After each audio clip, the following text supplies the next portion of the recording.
तो हेलो दोस्तों, स्वागत है आपका एक और नई वीडियो में। कैसे हो आप सब? आशा करता हूँ आप सभी ठीक होंगे, है ना। आज के इस वीडियो में मैं आपको सेट 2 कराऊंगा, जिसमें मैं 25 क्वेश्चन और लेकर आया हूँ एनालॉजी चैप्टर के, जो कि अपने रीजनिंग का चैप्टर है।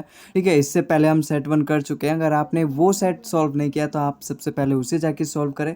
हालांकि अगर आपको ने उसको सॉल्व नहीं किया ना, तो आप इसको भी वीडियो को पूरा देख सकते हो। ठीक है, कोई एक दूसरे से रिलेटेड वीडियो नहीं है। उसमें अलग क्वेश्चन है 25, इसमें अलग क्वेश्चन है 25, और ये सारे जितने भी 25 क्वेश्चन मैं लेकर आया हूँ ये सभी PYQs हैं, मतलब प्रीवियस ईयर में पूछे गए हैं। तो आप इससे अपनी प्रैक्टिस एकदम अच्छे से कर सकते हो और ये अनुमान लगा सकते हो कि पेपर में किस तरीके का प्रीवियस ईयर क्वेश्चन जो क्वेश्चन आते हैं वो किस तरीके के होते हैं, कितना उनका लेवल होता है ना। और आगे बढ़ने से पहले मैं अगर आपको बताऊं, अगर आपको इस क्लास की PDF चाहिए तो मैंने उसका लिंक डिस्क्रिप्शन में दे दिया, आप वहाँ पे जाके डाउनलोड कर सकते हो। या फिर आप हमारा टेलीग्राम चैनल भोलू मैथ्स को ज्वाइन कर लोगे, तो वहाँ पे हम जितने भी इस तरीके के अपडेट्स होते हैं जो हम यूट्यूब पे क्लास लेते हैं, उसकी जो भी क्लास PNG की PDF होती है, हम सभी उस टेलीग्राम चैनल पे अपलोड कर देते हैं। और जो भी एग्जाम से रिलेटेड नोटिफिकेशंस आते हैं, वो सारी अपडेट्स भी हम अपने टेलीग्राम चैनल पे अपडेट करते रहते हैं। तो अगर अभी तक आपने ज्वाइन नहीं किया तो आप हमारे टेलीग्राम चैनल को भी ज्वाइन कर लो। आओ चलते हैं। आज का हमारा पहला क्वेश्चन है, लॉयर का रिलेशन दे रखा है जस्टिस से, तो हमें आर्बिट्रेटर का रिलेशन बताना है। देखो, लॉयर सबको पता है भाई, वकील होता है, और यहाँ जस्टिस मतलब न्याय। तो लॉयर जो होता है ना, उसका जो मेन काम क्या होता है? एक तरीके से केस लड़ना, है ना, अपने क्लाइंट्स का। तो केस लड़के वो अपने क्लाइंट्स की मदद करता है, उसको न्याय दिलाता है। उसी तरीके से हमें आर्बिट्रेटर का रिलेशन बताना है अपने ऑप्शन में से। देखो, आर्बिट्रेटर का मतलब होता है ना, आप यहाँ पे डायरेक्ट जानो। देखो, जजमेंट तो होगा नहीं, जजमेंट तो जज से रिलेटेड हो गया। इनजस्टिस तो कोई करेगा नहीं, है ना, अन्याय तो कोई करता नहीं है ना, इनजस्टिस होगा नहीं अपना। कम्युनिकेशन का कोई ऐसा रिलेशन है नहीं यहाँ पे, सेटलमेंट बच गया। जो आर्बिट्रेटर होते हैं ना, वो ऐसे लोग होते हैं जो दो पार्टीज के बीच में सेटलमेंट कराएं। ठीक है, तो आप इसको जान लो कि आर्बिट्रेटर ऐसे लोग होते हैं जो दो पार्टीज के बीच में, दो लोगों के बीच में सेटलमेंट कराए, तो हम उन्हें आर्बिट्रेटर कहते हैं। अगला सवाल है हमारा, निमोनिक का रिलेशन दे रखा है मेमोरी से, तो हमें ऑप्शन में से छांट के बताना है, क्वेश्चन मार्क कीजिए कौन सा आएगा। देखो, एनोलॉजी का क्या रूल है ना, कि जो पहली एनोलॉजी दे रखी है ना, उसी सेम रिलेशन होना चाहिए दूसरे वाले एनोलॉजी में भी। तो वही ऑप्शन में से हमें फाइंड करना है। देखो, निमोनिक और मेमोरी में क्या रिलेशन है? निमोनिक होता है क्या है? निमोनिक एक तरीके से, जैसे हमें कुछ भी चीज़ अगर रिमेंबर करना है, याद रखना है ना, जैसे कोई भी चीज़ हो गया, तो हम उसका एक अपने आप से शॉर्टकट ट्रिक बना लेते हैं, है ना। जैसे आपने पीरियोडिक टेबल याद किया होगा ना, तो उस समय आपने कई सारे निमोनिक्स बनाए होंगे, शॉर्टकट ट्रिक बनाए होंगे उन सभी पीरियोडिक टेबल को याद करने के लिए। तो उसी को हम निमोनिक्स कहते हैं। तो निमोनिक्स हम बनाते हैं मेमोरी, उसको मेमोराइज करने के लिए, उसको अपनी मेमोरी में स्टोर करने के लिए। तो वही हमें बताना है कि जो पहला है वो दूसरे का शॉर्टकट होना चाहिए, क्योंकि यहाँ पे निमोनिक्स मेमोरी मेमोराइज करने के लिए शॉर्टकट है। तो क्या ड्रामा और एक्टिंग में ऐसा कोई रिलेशन नहीं है? नहीं है, बिल्कुल नहीं है, क्योंकि ड्रामा और एक्टिंग एक दूसरे के सिनोनियम है भाई, है ना। क्या ऑडिशन और म्यूजिक भाई, एडिशन क्या शॉर्टकट है म्यूजिक सुनने का? नहीं है। क्या सेडेटिव स्लीप, देखो सेडेटिव क्या होता है? सेडेटिव एक ऐसी दवाई मान सकते हो, ड्रग मान सकते हो, जो कि हमें एक तरीके से नींद जल्दी आ जाती है, इसलिए हम लेते हैं सेडेटिव। तो सेडेटिव एक तरीके से ड्रग है, तो हम कह सकते हैं शॉर्टकट है। अगर हमें नींद नहीं आ रही तो हम नींद के लिए सेडेटिव का यूज़ कर सकते हैं, कंज्यूम कर सकते हैं। तो ऑप्शन नंबर C इसका बिल्कुल सही हो जाएगा, क्योंकि एक शॉर्टकट साबित हो रहा है स्लीप के लिए। ऑडियंस और स्पीच में कोई ऐसा रिलेशन है नहीं, यहाँ पे ऑप्शन नंबर D हमारे यहाँ पे गलत हो जाएगा।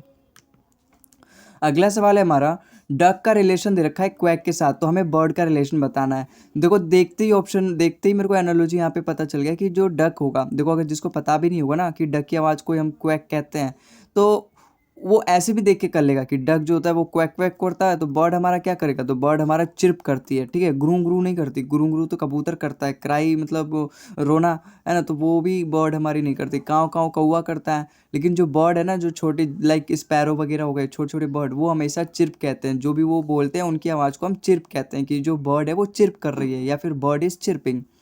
अगला सवाल है हमारा, सिनेमा का रिलेशन दे रखा है ऑडियंस के साथ, तो हमें चर्च का रिलेशन बताना है। देखो, इन दोनों में क्या रिलेशन है? ऑडियंस आती है सिनेमा में मूवीज़ वगैरह देखने के लिए, जो भी शो चल रहा है वो सब देखने के लिए। तो चर्च में कौन आता है? चर्च में तो वही लोग आते हैं ना जो प्रेयर करने आते हैं, भक्तजन हो गए। तो यहाँ पे प्रेयर तो नहीं होगा भाई, प्रेयर करने जाते हैं। लेकिन यहाँ पे ये रिलेशन बताना है कि देखो, सिनेमा में ऑडियंस जाते हैं, है ना। ये तो नहीं बता रखा कि सिनेमा में हम क्या करने जाते हैं, मूवीज़ देखने जाते हैं, ये थोड़ा ना बता रखा है। ये बता रखा है कि सिनेमा में जो लोग जाते हैं उनको एज अ क्या कहते हैं? ऑडियंस कहते हैं। तो चर्च में ऐसे जो लोग जाते हैं उन्हें क्या कहते हैं? कॉन्ग्रीगेशन कहते हैं। कॉन्ग्रीगेशन का मतलब होता है अपना भक्तजन, ठीक है। और यहाँ पे मेडिटेशन तो होगा नहीं, मेडिटेशन तो एक तरीके से उसका काम हो गया, कंसंट्रेशन भी काम हो गया, तो ये सारे ऑप्शन गलत, है ना। तो जो जिस तरीके से सिनेमा में जाने वाले को ऑडियंस कहते हैं, सिनेमा में जाने वाले लोग को ऑडियंस कहते हैं, उसी तरीके से चर्च में जाने वाले लोगों को कॉन्ग्रीगेशन कहते हैं, भक्तजन हो गए वो। अगला क्वेश्चन है हमारा, स्टडी का रिलेशन दे रखा है नॉलेज के साथ, तो हमें वर्क का रिलेशन बताना है अपने ऑप्शन में से छाट के। अब देखो स्टडी का रिलेशन नॉलेज से, भाई हम स्टडी करते हैं तो हमें नॉलेज मिलती है, बिल्कुल। तो वर्क करते हैं तो हमें क्या मिलती है, क्या सैलरी मिलती है? देखो सैलरी अगर मैं यहाँ पे लिख दूँ ना तो ये वो वाला रिलेशन हो जाएगा कि अगर हम स्टडी करते हैं तो हमें अच्छे मार्क्स मिलते हैं, लेकिन यहाँ पे तो नॉलेज दे रखा है तो यहाँ पे सैलरी नहीं होगा। वर्क अगर हम करते हैं तो हमें एम्प्लॉयमेंट मिलता है, नहीं एक्सपीरियंस मिलता है, तो ऑप्शन नंबर सी इसका बिल्कुल करेक्ट हो जाएगा। ट्रेनिंग इसका नहीं होगा सही। देखो यहाँ पे मीट का रिलेशन दे रखा है वेजिटेरियन के साथ, तो हमें अल्कोहल का रिलेशन बताना है। देखो यहाँ पे क्या रिलेशन दे रखा है, यहाँ पे वो चीज़ दे रखी है जो ये कंज्यूम नहीं करते। भाई वेजिटेरियन क्या मीट खाते हैं? नहीं खाते, वो नॉन वेजिटेरियन होते हैं जो मीट खाते हैं। तो यहाँ पे अल्कोहल दे रखा है, तो मुझे भी यहाँ पर ऐसा वर्ड लिखना है जिसका मतलब हो कि जो अल्कोहल कंज्यूम नहीं करते। तो यहाँ पे देखो क्या ऑप्शन होगा, ऑप्शन एलिमिनेशन से भी कर सकता हूँ मैं। देखो स्मॉलर तो होने वाला नहीं है, स्मॉलर मतलब तो छोटा, वाटर वाला भी नहीं होगा अपना ऑप्शन। डाइटिशियन मतलब जो डाइट फॉलो करे अपना, ठीक है, या फिर डाइट फॉलो करने की गाइड दे, तो ये भी नहीं होगा। और टीटो टेलर एक ऐसा वर्ड है ना जिसका मतलब होता है कि ऐसे पर्सन जो कभी अल्कोहल ना कंज्यूम करे, तो टीटो टेलर यहाँ पे बिल्कुल करेक्ट हो जाएगा। अगला सवाल है हमारा, ऑथर का रिलेशन दे रखा है बुक के साथ, तो हमें ऑप्शन में से छांट के बताना है कि ऐसा ही बिल्कुल सेम रिलेशन कौन से ऑप्शन में है। ठीक है, देखो ऑथर और बुक में अगर हम रिलेशन देखें तो ऑथर बुक को मतलब लिखता है ना, एक तरीके से बुक का वो निर्माता होता है अपने बुक का। तो क्या यहाँ पे स्पाइडर और वेब में ऐसा रिलेशन है? देखो वेब मतलब क्या होता है, जाल होता है, ठीक है, और स्पाइडर मतलब मकड़ी। तो क्या मकड़ी अपनी जाल खुद बनाता है? बिल्कुल बनाता है, तो ऑप्शन नंबर ए यहाँ पे सही हो गया। रेप्टाइल और क्राउल में ऐसा कोई रिलेशन नहीं है कि रेप्टाइल एक तरीके से क्राउल बनाता है, ठीक है। जो एनालॉजी यहाँ पे दे रखी है ना वही एनालॉजी यहाँ पर होनी चाहिए। देखो मदरसन में तो ऐसा कोई रिलेशन है नहीं, ठीक है। डॉक्टर और मेडिसिन, डॉक्टर मेडिसिन नहीं बनाता, मेडिसिन लिखता है पेशेंट्स के लिए, ठीक है। तो ये सारे ऑप्शन तो मेरे गलत हो गए, ऑप्शन नंबर ए यहाँ पे मेरा बिल्कुल करेक्ट हो जाएगा। अगला सवाल है मेरा यहाँ पे, डिस्कनेक्ट का रिलेशन दे रखा है यूनिटी के साथ, तो हमें मेंड का रिलेशन बताना है। देखो डिस्कनेक्ट का मतलब क्या होता है, एक दूसरे से अगर कोई भी चीज़ जुड़ा हुआ है तो उसको हटा देना, है ना, तोड़ देना, उनके बीच का जो भी रिलेशन दे रखा है, उनके बीच में अगर एक दूसरे से जोड़ रखा है तो उनका जॉइंट को तोड़ देना। यूनिटी मतलब एक दूसरे से जोड़ना, ठीक है। अगर कुछ भी चीज़ अगर हमें जोड़ना है तो वो यूनिटी, एक दूसरे क्या, दोनों एक दूसरे के अपोजिट हैं, तो यहाँ पर भी मुझे अपोजिट बताना है। देखो मेंड मतलब क्या होता है ना, किसी भी चीज़ को रिपेयर करना, ठीक है, किसी भी चीज़ को क्या करना, रिपेयर करना। तो हमें एक तरीके से इसका एक तरीके से अपोजिट डिफाइन करना है अपने ऑप्शन में। क्या होगा ऑप्शन नंबर बी, यहाँ पे बिल्कुल साफ साफ दिख रहा है। डैमेज मतलब किसी भी चीज़ को तोड़ना, खराब करना, बिगाड़ना, और यहाँ पे रिपेयर करना, तो इसका अपोजिट अपना डैमेज बिल्कुल बेस्ट ऑप्शन होगा। अगला सवाल है मेरा, स्टार का रिलेशन दे रखा है गैलेक्सी के साथ। देखो बहुत ही इजी एनालॉजी है, स्टार के ग्रुप को हम गैलेक्सी कहते हैं, तो फ्लावर के ग्रुप को क्या कहते हैं, बुकेट। तो ऑप्शन नंबर सी यहाँ पे बिल्कुल करेक्ट हो गया। यहाँ पे तो ऑप्शंस की भी जरूरत नहीं है, ऐसे देख के बता सकते हैं, क्योंकि ये इतना ईजी ग्रुप है ना जो कि कोई भी कर सकता है, जिसके बारे में हम कई बार सुन चुके होंगे अगर हम अच्छे से पढ़ाई कर रहे हैं अपनी तैयारी। तो कार का रिलेशन दे रखा है गैरेज के साथ। देखो ये अच्छा क्वेश्चन है, कार को हम गैरेज में रखते हैं, बिल्कुल यही तो सोच सकते हैं हम यहाँ पे। तो एरोप्लेन को हम कहाँ रखते हैं? देखो फ्लाइट ही नहीं होगा, क्योंकि एरोप्लेन को उड़ने को हम बोलते हैं फ्लाइट, की एरोप्लेन अब टेक ऑफ करने वाली है तो उसकी फ्लाइट होने वाली है, ठीक है, तो उसके उड़ने की प्रक्रिया को हम कहते हैं फ्लाइट। तो यहाँ पे ये तो गलत हो जाएगा। हैंगर एक ऐसा प्लेस होता है ना जहाँ पर एरोप्लेन रखा होता है, या फिर कह सकते हैं जो भी हमारा ये इस तरीके से हैंगर होता है जहाँ पे अपना एरोप्लेन क्या रहता है, ठीक है। तो ये अपना क्या हैंगर है जहाँ पर अपना क्या रहेगा, एरोप्लेन रहेगा, तो उस प्लेस को हम हैंगर कहते हैं। एयर होस्टेस नहीं होगा, ठीक है, लैंडिंग भी नहीं होगा, तो ऑप्शन नंबर बी यहाँ पे बिल्कुल करेक्ट हो गया, है ना। एलिमिनेशन मेथड से भी कर सकते हैं हम इस सवाल को। अगला सवाल है हमारा, फिश का रिलेशन दे रखा है प्लैंकटन के साथ, तो हमें फ्रॉग का रिलेशन बताना है। देखो आपने पानी के ऊपर, जैसे ये मेरा क्या है, जैसे ये पानी है, ठीक है, पानी पानी तो ये है मेरा पूरा, ये मेरा पानी है, ठीक है।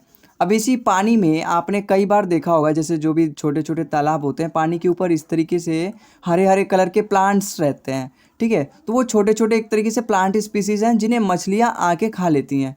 तो यहाँ पे फिश का रिलेशन दे रखा है कि वो प्लैंकटन खाती है। तो फ्रॉग क्या खाता है? फ्रॉग खाता है हमारा इंसेक्ट, है ना। वीड मतलब क्या होता है, ऐसे जंगली घास तरीके से, तो फ्रॉग थोड़ा ना खाता है घास, तो ये भी गलत हो गया। ड्राई ग्रासेस भी नहीं खाता। हर्ब्स मतलब ऐसे जड़ी बूटी जो दवाइयाँ बनाने के लिए यूज़ होता है, तो ये भी नहीं होगा। तो इंसेक्ट्स तो वो बड़े बड़े चाव से खाता है, उसका फेवरेट है, तो ऑप्शन नंबर ए यहाँ पे हमारा बिल्कुल करेक्ट हो जाएगा।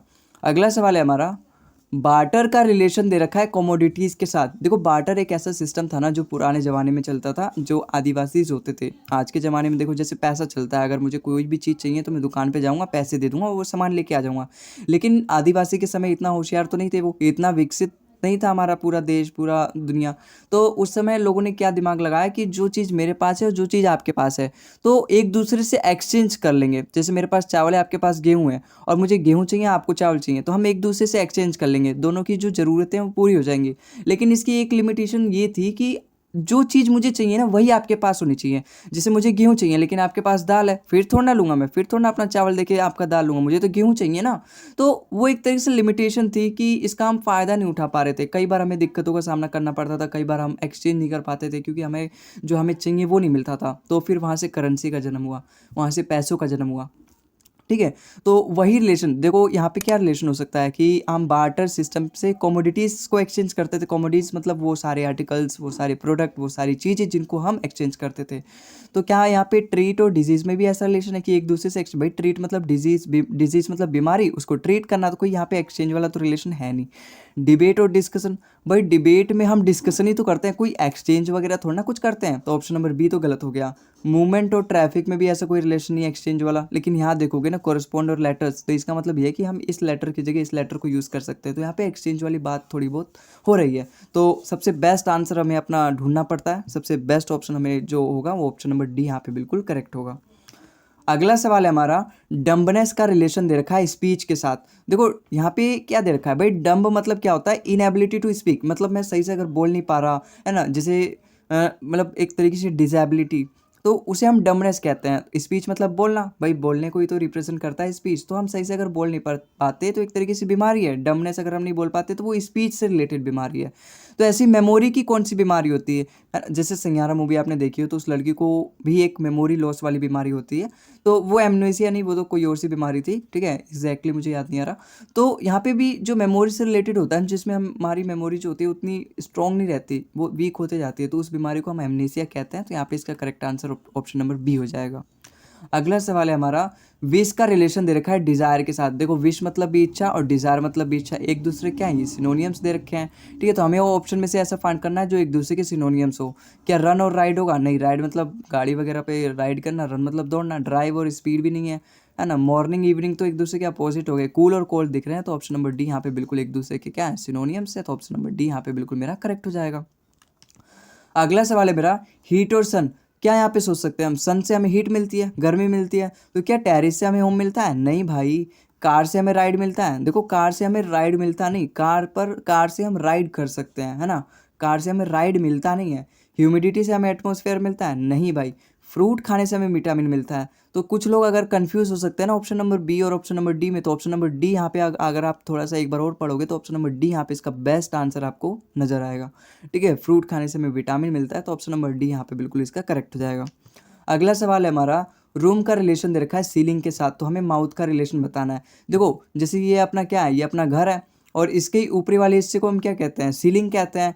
ठीक है, ये जैसे क्या है, अपना घर है प्यारा सा, तो इसी के हम छत को क्या कहते हैं, सीलिंग कहते हैं। तो उसी तरीके से माउथ का जो ऊपर वाला पार्ट होता है उसे हम पैलेट कहते हैं। ठीक है, हिंदी में अगर मैं बोलूँ तालू, तो जो अपना मुंह होता है उसके अंदर जो ये सबसे ऊपरी वाला पार्ट होता है, कह सकते हैं सीलिंग ऑफ माउथ, तो उसे हम पैलेट बोलते हैं। तो ऑप्शन नंबर सी हमारे यहाँ पे बिल्कुल करेक्ट आंसर है।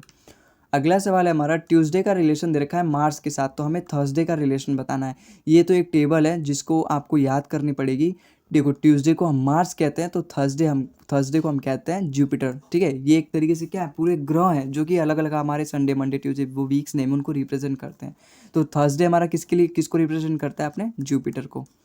अगला सवाल है हमारा, बुक का रिलेशन दे रखा है थिसोरस के साथ। देखो बुक क्या है, बुक एक पूरा क्लास है ना, मतलब एक जनरल फॉर्म है। थिसोरस एक ऐसी बुक है, एक टाइप ऑफ बुक है जिसमें हमारे सिनोनियम्स हो गए, एंटोनियम, जैसे हमारी ब्लैक बुक वो एक तरीके से हमारी थिसोरस बुक है जिसमें एंटोनियम्स और डब्ल्यूएस हो गए, है ना, तो वो सारे एक तरीके से थिसोरस बुक है, उसमें सिनोनियम्स एंटोनियम्स, मतलब हमें वो क्या एक तरीके से दे रखी है। तो यहाँ पे पहले क्लास दे रखी है, फिर उसका एक एग्जाम्पल दे रखा है। तो क्या ट्री और फॉरेस्ट में कोई ऐसा एग्जाम्पल है, नहीं, फॉरेस्ट पहले आना चाहिए फिर बाद में ट्री होता तो मैं कुछ सोचता भी, तो ऑप्शन नंबर ये तो गलत हो गया। अब यहाँ रिप्टाइल और पाइथन में मुझे दिख रहा है, देखो पाइथन एक तरीके का स्नेक होता है ना, और ये कैटेगरी है एक दे रखी है रिप्टाइल, मतलब रेंगने वाले जानवर, तो स्नेक एक रेंगने वाला जानवर है, तो रिप्टाइल की कैटेगरी में आता है, तो ऑप्शन नंबर बी यहाँ पे बिल्कुल सही दिख रहा है मुझे। फर्नीचर और वुड में तो कोई ऐसा रिलेशन है नहीं, अगर यहाँ फर्नीचर यहाँ पे चेयर बेड कुर्सी सोफा दिया रहता तो मैं एक बार सोचता भी, लेकिन यहाँ फर्नीचर वुड दे रखा है, तो ऑप्शन सी तो मेरा गलत हो गया। टेनिस और बॉल में ऐसा कोई रिलेशन नहीं है। अगर यहाँ स्पोर्ट्स दिया रहता, फिर टेनिस दिया रहता तो कुछ बात बनती, लेकिन ऑप्शन नंबर डी भी गलत। तो ऑप्शन नंबर बी हमारे यहाँ पे बिल्कुल सही हो जाएगा। एक ही ऑप्शन सही होना चाहिए और एक ही ऑप्शन मुझे सही मिल गया है। अगला सवाल है मेरा, हैप्पी का रिलेशन दे रखा है मिर्थफुल के साथ। देखते ही मुझे यहाँ पे समझ में आ रहा है कि हैप्पी मतलब तो खुश, तो मिर्थफुल मतलब भी खुश ही होगा। वर्ड को देखते ही हमारा एक तरीके से दिमाग में मैसेज आता है ना, पहली बार देखते ही। तो उसका मीनिंग मैक्सिमम टाइम वही होता है ना। अब जैसे सैड है, सैड का तो मतलब सबको पता है, दुख प्रकट करना, दुखी। तो अब मुझे इसका मतलब भी फाइंड करना है, क्योंकि हैप्पी का मतलब ही होता है मिर्थफुल, तो मुझे सैड का मतलब फाइंड करना है। देखो कंटेंटेड तो मतलब होगा नहीं, कंटेंटेड मतलब भी खुशी, जॉली मतलब भी खुशी होती है, और ग्लीफुल मतलब भी खुशी। तो ये ऑप्शन नंबर सब गलत है। ऑप्शन नंबर सी यहाँ पे बिल्कुल सही है, मोरोसे मतलब बिल्कुल ये सैड का ही मीनिंग एक तरीके से है। ठीक है, तो ऑप्शन नंबर सी इसका बिल्कुल करेक्ट आंसर हो जाएगा। अगला सवाल है हमारा, रिक्वेस्ट का रिलेशन ऑर्डर के साथ देखा है। देखो रिक्वेस्ट और ऑर्डर एक दूसरे के अपोजिट है कि नहीं। रिक्वेस्ट मतलब मैं किसी से नम्र भाव से प्रार्थना करके कोई भी चीज़ की रिक्वेस्ट कर रहा हूँ, मांग रहा हूँ अगर मैं, या फिर कुछ भी अगर मैं करवाना चाहता हूँ तो रिक्वेस्ट कर रहा हूँ। ऑर्डर मतलब मैं अपना आदेश दे रहा हूँ। ठीक है, तो एक दूसरे से अपोजिट मुझे फाइंड करना है। समर और हीट, भाई समर और हीट तो एक दूसरे के सिनोनियम है।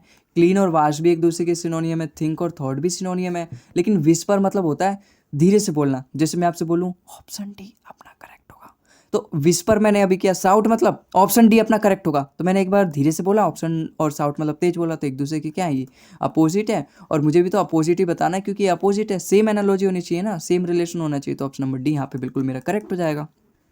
इस सवाल में देखो ग्रीफ का रिलेशन दे रखा है कॉन्सोलेशन के साथ। देखो ग्रीफ मतलब क्या होता है, उदासी, और कॉन्सोलेशन मतलब मैं बेटर फील कर रहा हूँ अब, है ना। तो ग्रीफ मतलब क्या, अपना सैडनेस, और कॉन्सोलेशन मतलब मैं बेटर फील कर रहा हूँ। तो अब यहाँ पे देखो ड्राउट और फैमिन में तो ऐसा रिलेशन नहीं है भाई। फैमिन मतलब भूखमरी, ड्राउट मतलब सूखा पड़ जाना, तो ऐसा रिलेशन तो है नहीं।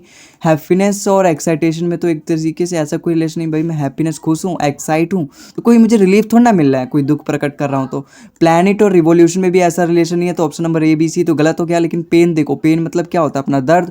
और सेडेटिव मैंने आपको स्टार्टिंग में आप एक ऑप्शन में बताया था कि सेडेटिव एक ऐसा ड्रग होता है, दवाई होती है, जिससे हमें रिलीफ मिलता है, हम सो सकते हैं आराम से, हम रिलैक्स कर सकते हैं। तो दर्द के लिए हमें क्या जरूरत होता है भाई, रिलैक्स अगर हम करें तो हमारा दर्द ठीक हो सकता है। तो मुझे यहाँ पे पेन से रिलीफ मिल सकता है अगर मैं सेडेटिव कंज्यूम करूँ। तो ऑप्शन नंबर डी यहाँ पे मिला बिल्कुल करेक्ट बैठ रहा है। क्वेश्चन 22 में देखो एक्शन का रिलेशन दे रखा है रिएक्शन के साथ। दोनों एक दूसरे के क्या है, अपोजिट है। तो यहाँ पे स्टिमुलस का क्या रिलेशन होगा, इसका ऑप्शन नंबर सी इसका करेक्ट होगा।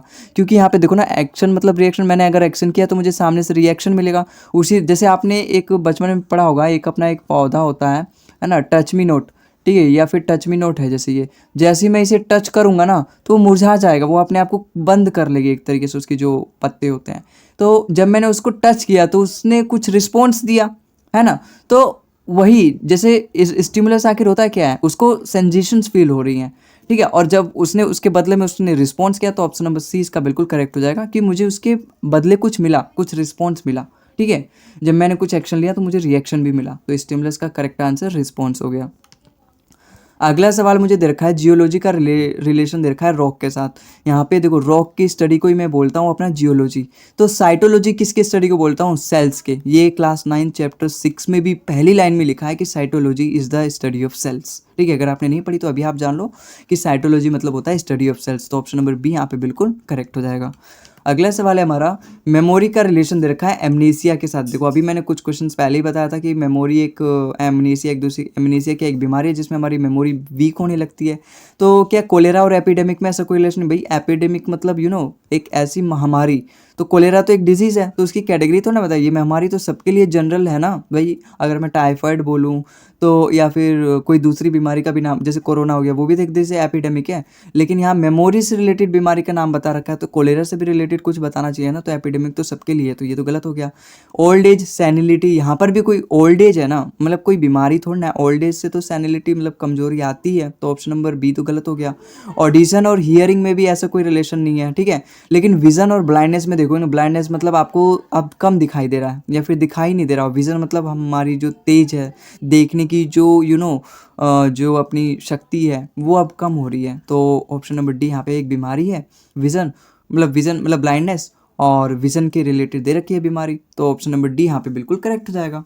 अगला सवाल है मेरा, वेट का रिलेशन दे रखा है बैलेंस के साथ। देखो जो जो वेट नापने के लिए हम मशीन यूज़ करते हैं ना, जिसे हम हिंदी में बोलते हैं तराजू, उसको इंग्लिश में बोलते हैं बैलेंस। तो उस बैलेंस का यूज़ हम करते हैं वेट नापने के लिए। तो वही ऑप्शन मुझे फाइंड करना है, ऐसा ही सेम रिलेशन। क्या लिक्विड का यूज़ करते हैं हम वॉल्यूम से रिलेटेड? कुछ नहीं। क्या वाटर का इस्तेमाल हम करते हैं प्योर करने के लिए? कुछ नहीं, पोर वगैरह नहीं। क्या रिवर का कुछ स्विम से रिलेशन है ऐसा कुछ कि बैलेंस का यूज़ करते हैं हम वेट नापने के लिए? नहीं, ऐसा कुछ नहीं। लेकिन राडार, देखो राडार, राडार एक ऐसा डिवाइस है जो कि डिटेक्ट करने के लिए होता है। जैसे ताजमहल के ऊपर कोई एरोप्लेन नहीं जा सकता ना, सुना होगा आपने, तो वहाँ पे राडार लगा होगा, वो तुरंत डिटेक्ट कर लेगा अगर ताजमहल के ऊपर कोई भी अपना हवाई जहाज़ वगैरह अगर जाए, पास करे। आखिर ये रूल लगाया किस लिए? रूल लगाया कि हमारा जो मोन्यूमेंट है एक तरीके से वो सातवां अजूबा है, हम नहीं चाहते कि ऊपर से कोई अटैक कर दे, है ना। ऊपर से अटैक हो सकता है ना, कोई मिसाइल वगैरह कोई ऊपर से छोड़ दे, तो हमने बिल्कुल ही साफ मना कर रखा है कि इसके ऊपर किसी भी तरीके का एरोप्लेन, किसी भी तरीके के रॉकेट हम नहीं उड़ाएंगे, ना ही उड़ा सकते हैं, एक तरीके से बैन है। तो वहाँ पे रडार लगाए होंगे ताजमहल के ऊपर, तो डिटेक्ट कर लेगा कितना भी ऊपर एरोप्लेन अगर उड़ रहा होगा तो। ठीक है, तो रडार का क्या काम है? डिटेक्ट करना। तो ऑप्शन नंबर डी यहाँ पे बिल्कुल सही है, क्योंकि बैलेंस एक ऐसा डिवाइस है जिसका काम है वेट नापना, तो रडार एक ऐसा डिवाइस है जिसका काम है डिटेक्ट करना। तो ऑप्शन नंबर डी यहाँ पे बिल्कुल करेक्ट हो जाएगा। ठीक है, तो आई होप आपको आज की ये जो क्लास है बिल्कुल समझ में आई होगी, है ना। आप कमेंट में बताना कि आपके कितने सारे क्वेश्चन सही गए 25 क्वेश्चन में से। मिलते हैं अगली क्लास में एक और नई वीडियो के साथ, एक और नए कंसेप्ट के साथ, और भी कुछ नई PYQs के साथ। इसीलिए अगर आपने अभी तक सब्सक्राइब नहीं किया तो सब्सक्राइब कर लो, इसमें आपका ही फ़ायदा होने वाला है। ठीक है, क्योंकि मैं इसी तरीके से हेल्पफुल वीडियो जो कि आपके एग्जाम के लिए ज़रूर हेल्पफुल होंगी, ऐसी वीडियोज़ मैं अपने चैनल पर अपलोड करता रहता हूँ।